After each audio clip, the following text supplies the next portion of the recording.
Welcome to the Carousel of Happiness podcast. I'm your host, Nick Alexander. On the last episode, I tried to transport you to the Carousel of Happiness Memorial Day celebration, where we heard the remembrances of those who had made the ultimate sacrifice in the service of their country.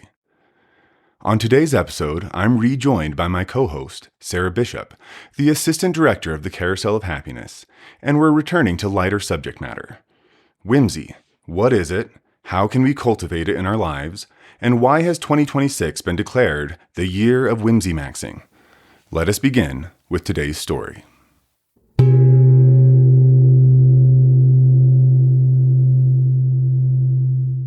I'm really glad to be back here with you, Sarah. Yes, I'm so grateful to be here with you as well, Nick.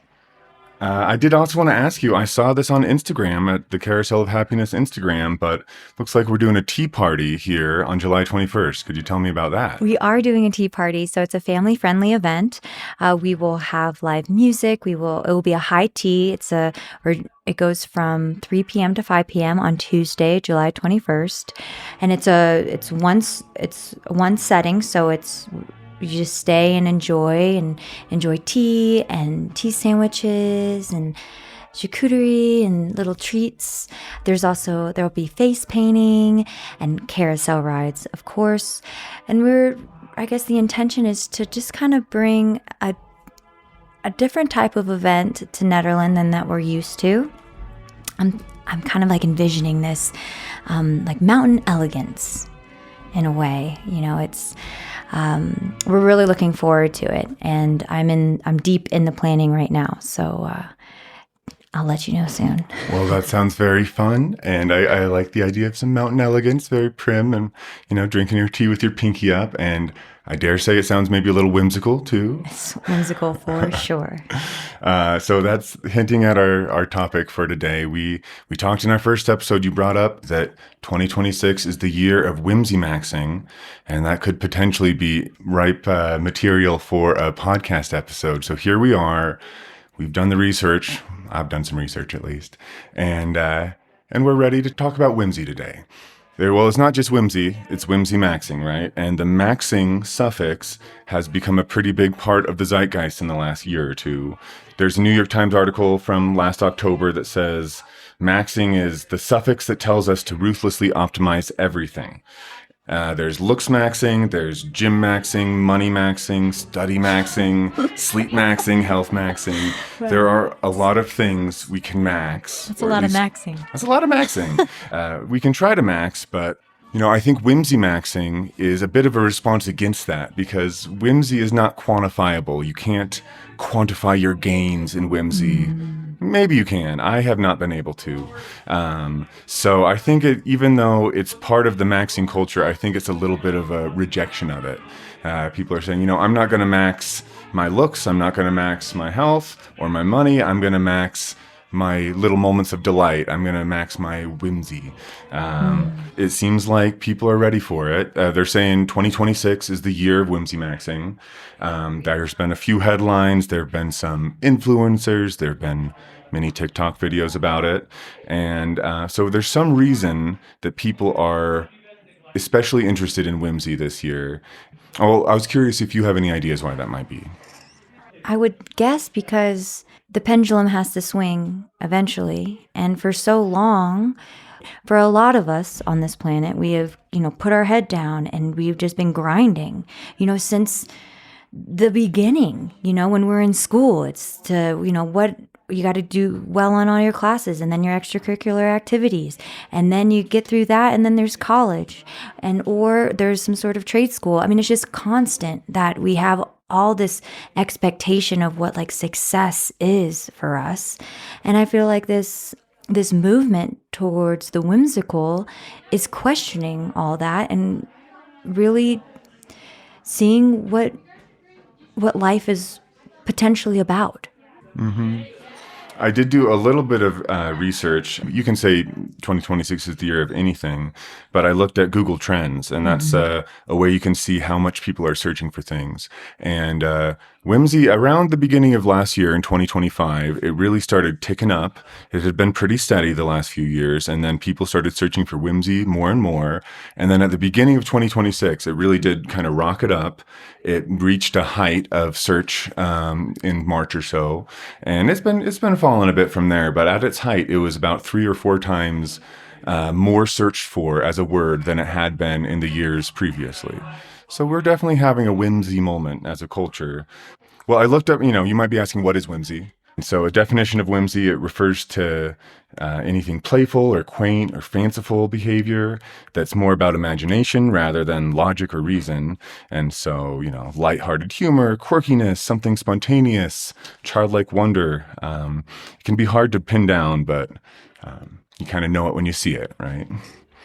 Sometimes it's easier to give an example of what whimsy is than to actually just define the word. So, you could take the scenic route home, go on a little adventure. You could give names to the neighborhood squirrels or to, the stray cats in your yard. You could set gnomes in your yard or make what are those little gnome forests people or little gnome villages people put in their backyard sometimes for kids to find, building blanket forts, even though you're a grown up. Do you have any ideas for ways that you could be whimsical or memories in your life of times where you did something whimsical? So for everything that you said, it seems like to be whimsical is to play, right? Is to find play in our lives. And I would say that for me, I don't know what happened, but at some point in my life, I really didn't want to take life so seriously anymore. And maybe it's Netherlands, I don't know. But it's where now I have a lot of fun talking to the wild animals that come through our yard or that I see. And it's really fun because sometimes I just recently, for an example, I was walking along 5th Street and there were deer there. And so it was my goal to walk past them without startling them. Right? To just be in the same space with them without startling them. Mm-hmm. So, and it worked. So I took some deep breaths and I just walked and I just, kept my eyes straight and with them in my peripheral and just I guess whispering to myself or to them, like, I'm just here. I'm just walking. We're cool. And I would say I find moments like that is probably the way that I get whimsy. I like that. And it's interesting that making a little game of things, you kind of almost imposed a little rule or goal on your life, but it made it, instead of just a walk, it made it something kind of fun. And, it makes me think when I was going on road trips with my parents, we'd go through a tunnel and my dad would say, try to hold your breath through the whole tunnel. I think a lot of people have had that experience. And so all of a sudden this boring road trip is a bit of a game, and it just made everything seem a little more magical. It infused the normal drudgery of the day to day with something a little bit more magical. Well, I think this life is very magical. And I think if we allow it to, it will show its magic. I think we just have to be open to it. I guess it's like Peter Pan, mm-hmm. right? It's once you become an adult, then you can't fly anymore and you can't see Neverland. And I feel like that, that is something that has happened to a lot of adults it's not important anymore because there's more important things like success and money and material things, which are cool. I like them. They're very cool.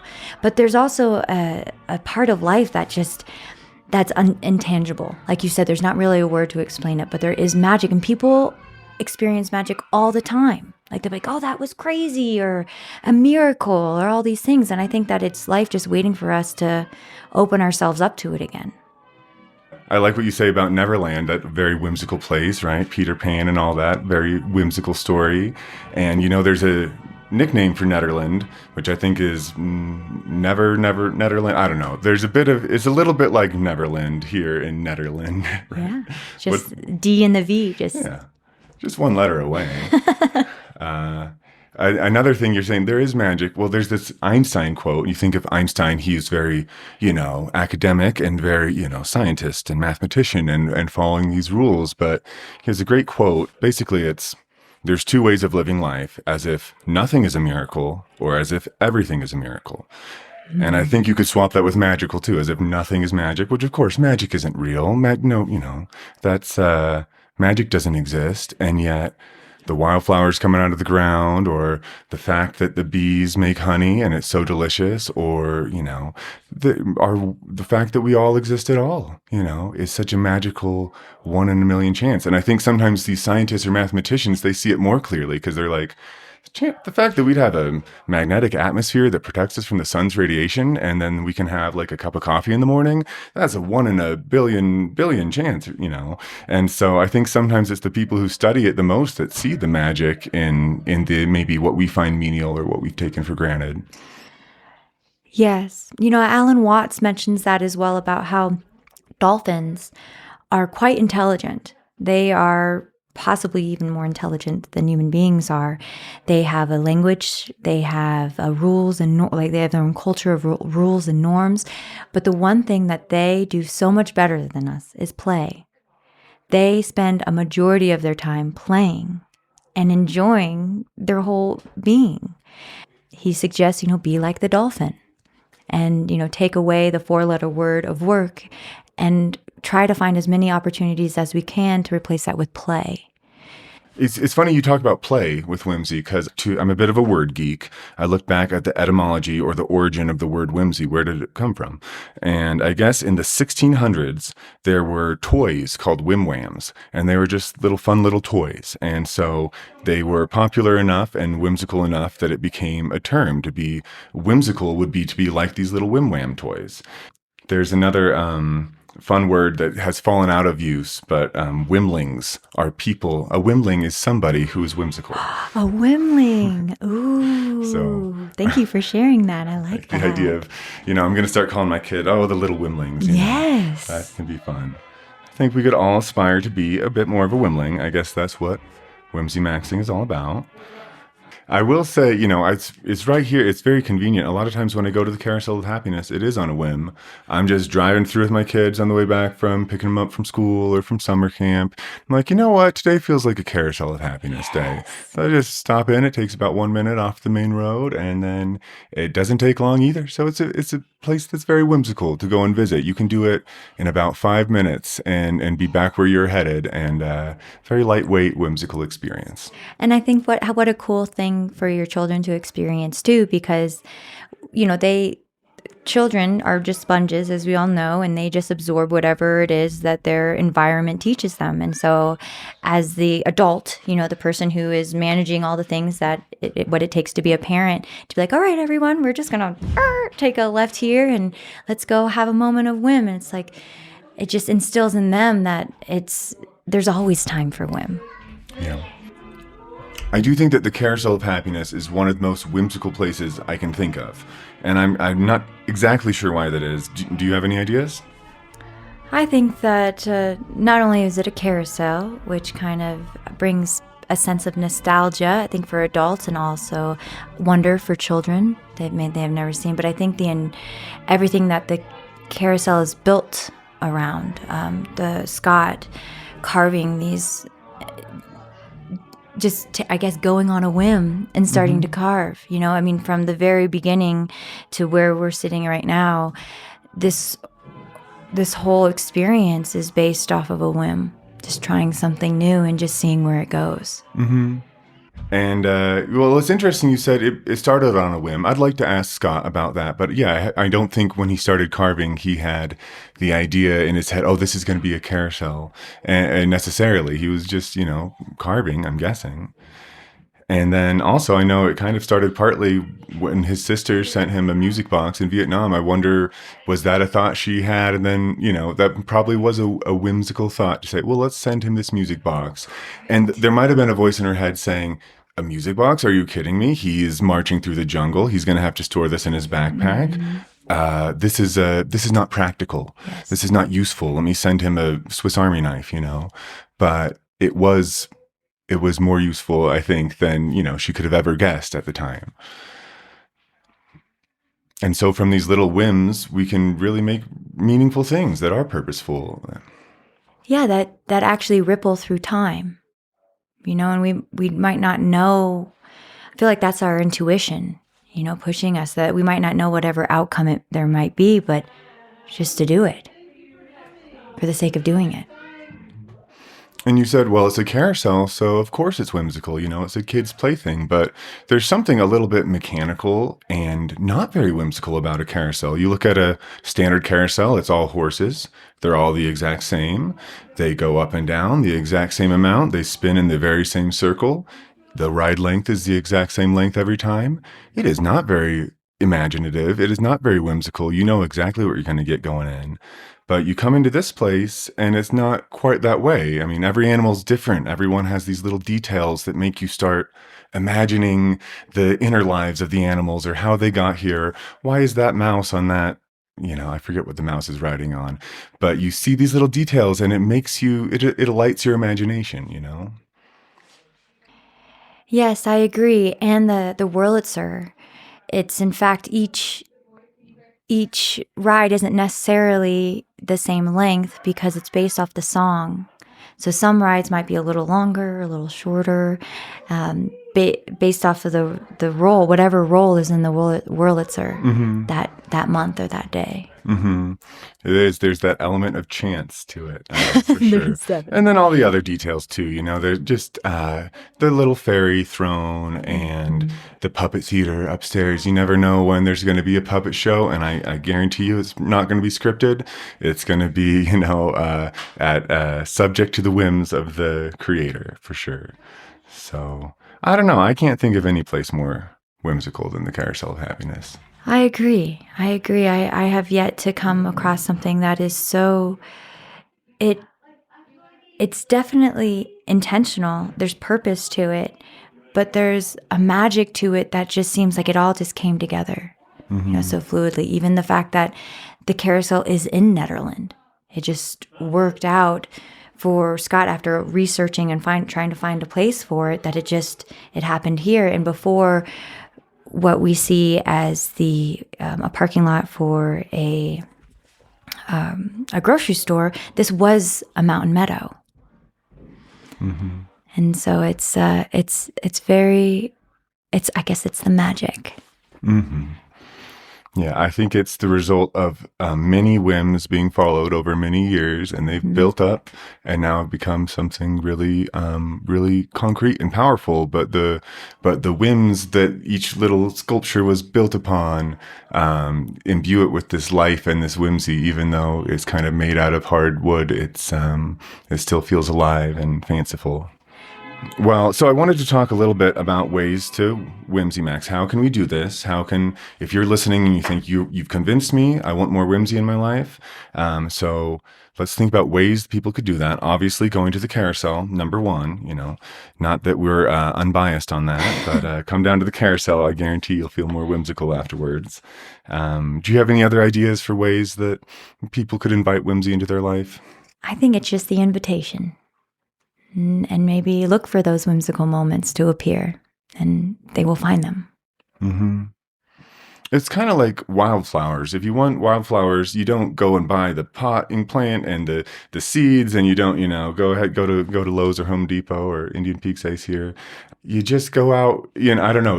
We need the soil, you need the rain, you need the sunshine, but kind of it can come if you have those elements, if you have the groundwork and everything that's needed, then it can just happen. Over time, absolutely. My garden is full of flowers that I did not plant. They just came with the wind. Nice. Think about a whim almost like a breeze coming through in your life or in your mind. And if you're going to follow a breeze, you can't be heavy. You can't be a rock. Rocks don't get to follow the breeze, but leaves get to, kites get to. So I think try to find a way to make yourself light. And sometimes that might be being very responsible. I got my work done earlier this morning, and I had some time then, and I was like, well, I could do anything right now.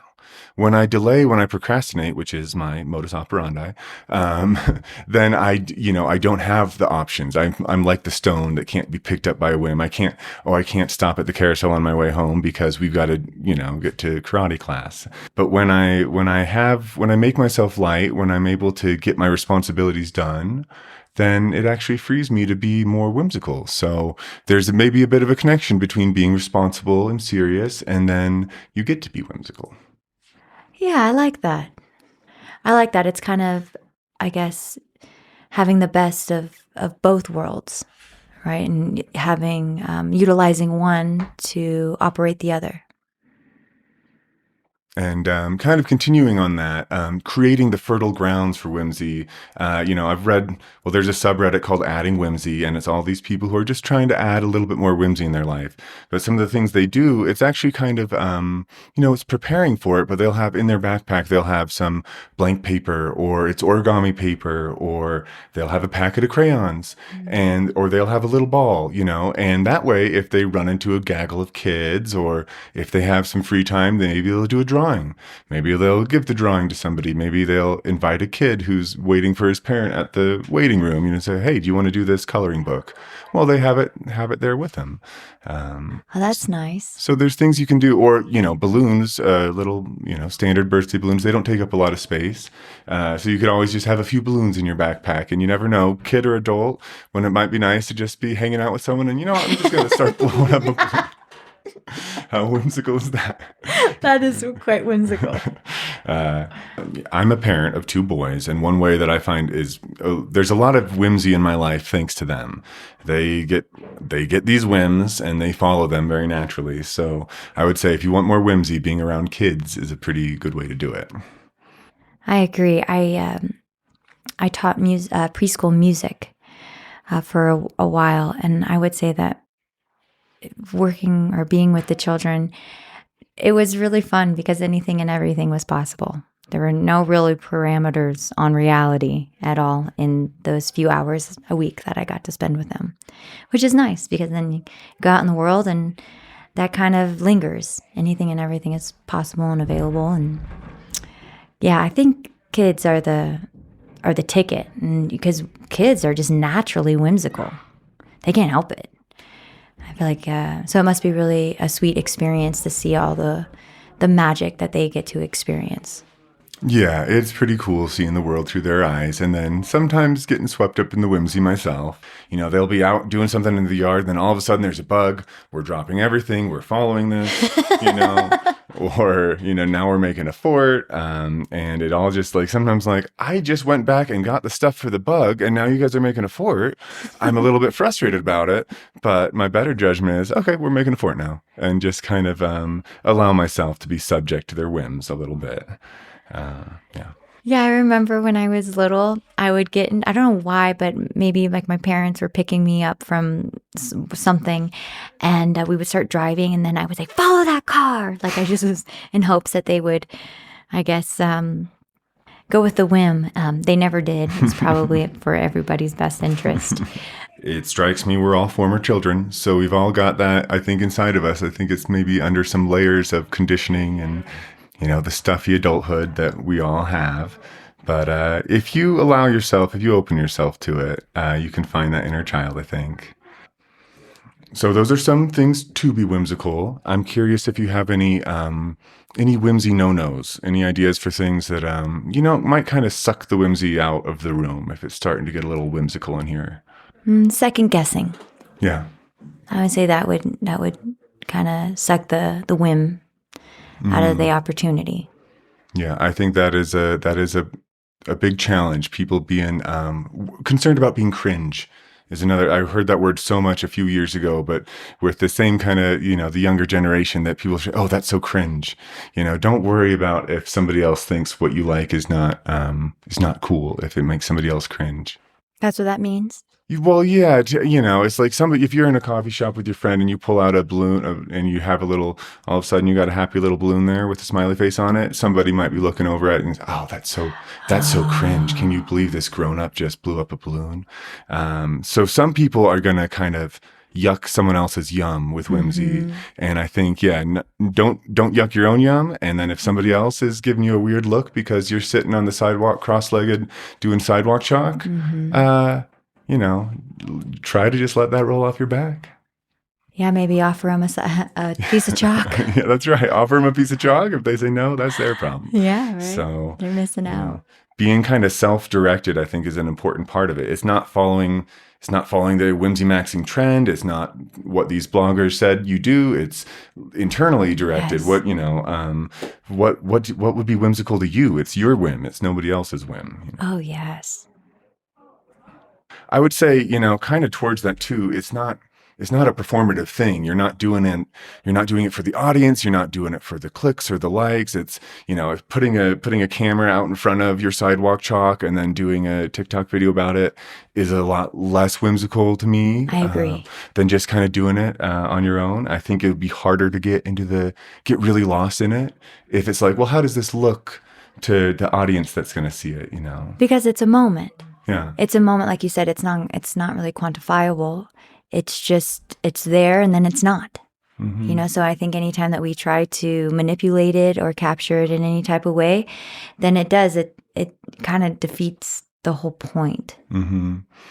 There's this great Sylvia Plath poem, and it's called Admonition, but it starts, if you dissect a bird to diagram the tongue, you'll cut the cord articulating song. And it's sometimes the act of analyzing it, the act of trying to capture something can take it away.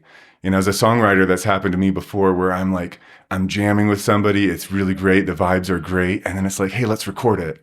And then as soon as the microphone's on, I'm starting to be more self-conscious. I'm starting to think of the other who's listening and what they might be thinking.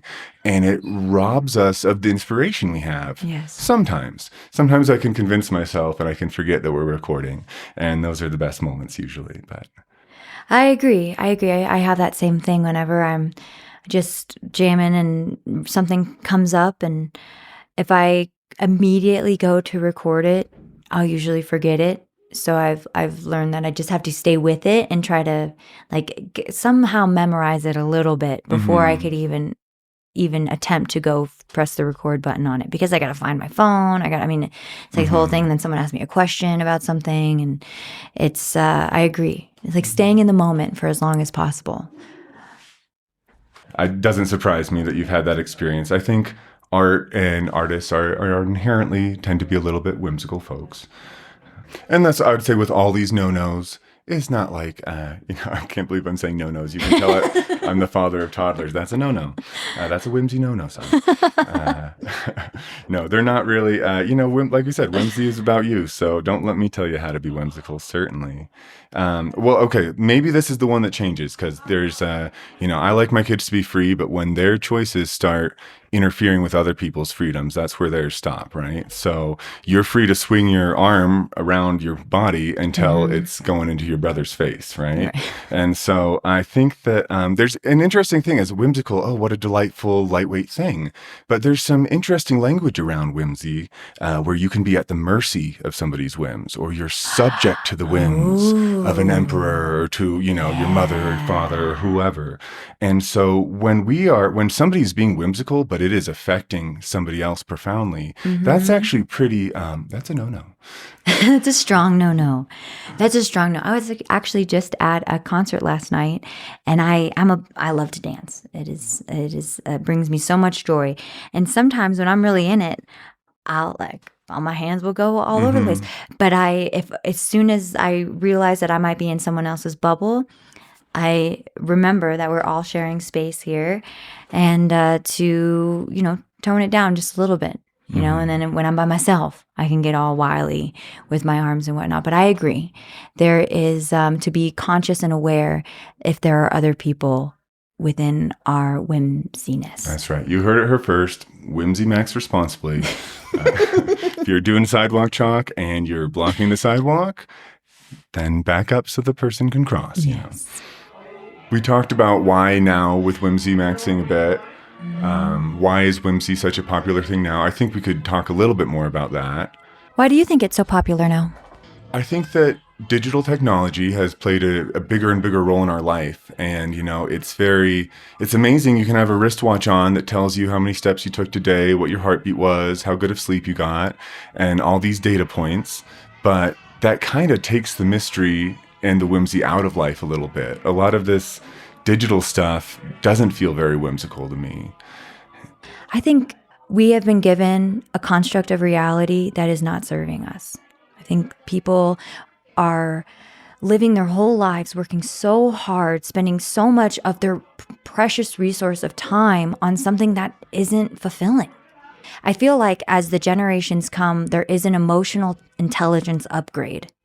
And I think that the people who are practicing the whimsy maxing are learning from their predecessors, and they're just seeing what's happening. I'm like, that doesn't serve me. Let's try something else. Let's focus on building something else. But I just wonder if it's a consciousness shift of like realigning our priorities in life. Yeah. So there's this fun quote. I shared this with you before, but we must remain silly to survive the horrors of this world. And it's by an artist called Wizard of Barge. They make t-shirts and other kind of fun, whimsical clothing. And so there's something to be about the world is, and it always has been a hard place. And yet I think the world has also always had whimsy. I mean, you go back to the 1640s when whim whams were apparently all the rage. And so it might seem, you look at the pictures of old fashioned folks, and sometimes it seems like they're so serious, but there's been whimsy, I think, for as long as there's been human civilization. Yeah, so maybe the whimsy maxing is right on time.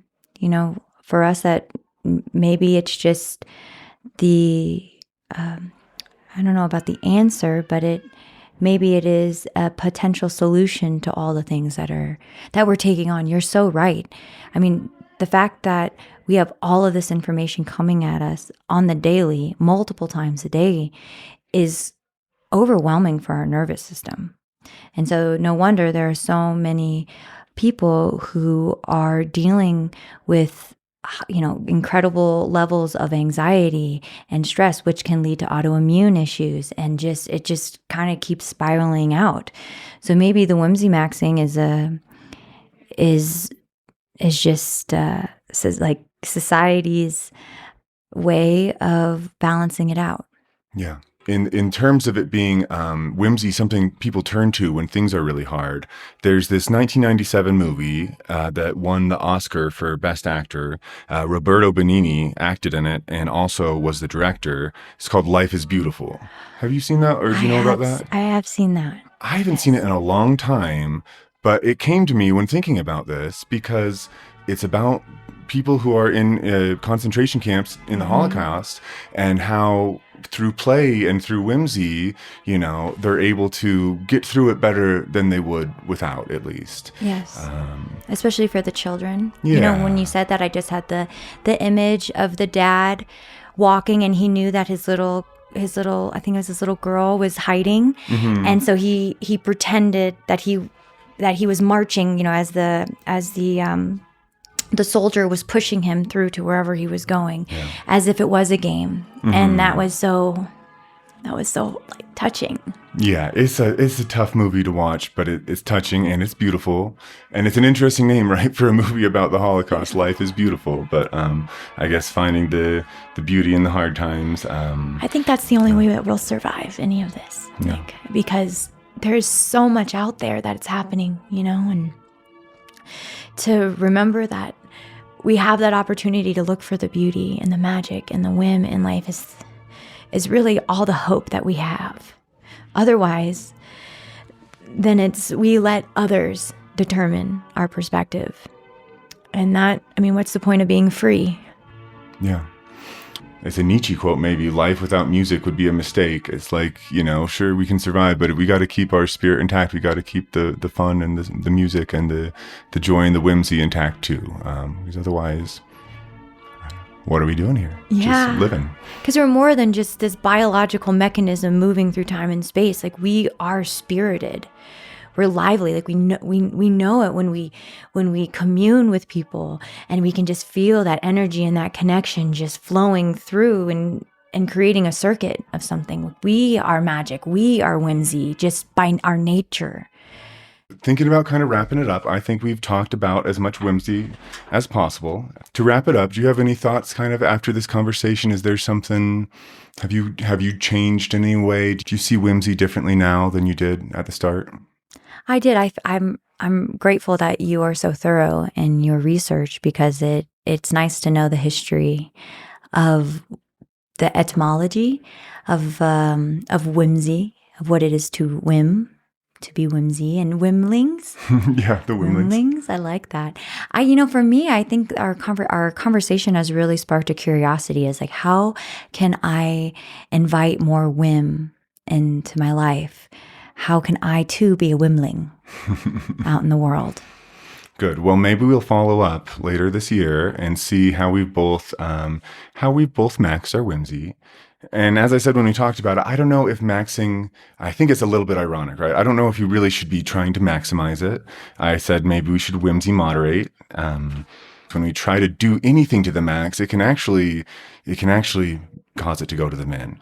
When you see people who look max maybe, and they're going all in on their appearance, it can actually become pretty unattractive pretty quickly. It can become these gargoyle-like features, or we've all seen celebrities who've gone a little bit heavy with the Botox and the fillers and plastic surgery. And so sometimes when we try to maximize, well, I know we've all had this experience when you're rushing out the door and then you forget something, or you trip, or so it ends up taking longer when we try to maximize our speed. I think it's a fallacy of human culture. We think we can optimize everything. And maybe that's what it's like in the digital world. Maybe that's what it's like in certain branches of mathematics where, well, here's the ideal way to do something. But I think it's a bit of an illusion in the real world. And so it might seem like you can max something, but maybe you shouldn't. Yes, agreed. I think that's possibly how we've gotten ourselves into whatever mess we're experiencing on a global level. I think things have been maxed a little too hard. I think that balance, I think you nailed it. Like, that seems to be, for me, like the best approach, because I got to show up to work.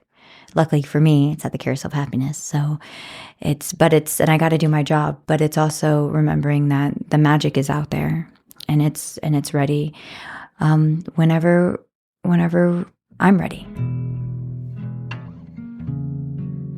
Thank you for listening. If you like this show, please take a moment now to subscribe or leave us a review.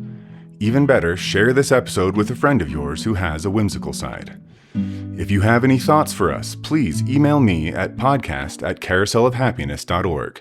That's our brand new email address just for this show. Next time around, we're going to revisit Memorial Day. I want to share more of my interview with Ilya and Kostya, the two Ukrainian service members who visited the carousel that day, along with Limbs for Liberty, the nonprofit that's helping veterans around the world deal with their PTSD through the power of recreation and nature. In the meantime, take care, be well, and as we like to say at the Carousel of Happiness, don't delay joy. And we'll see you next time around.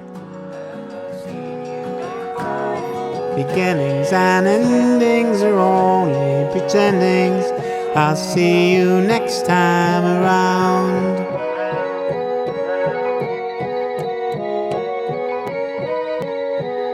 I'll see you next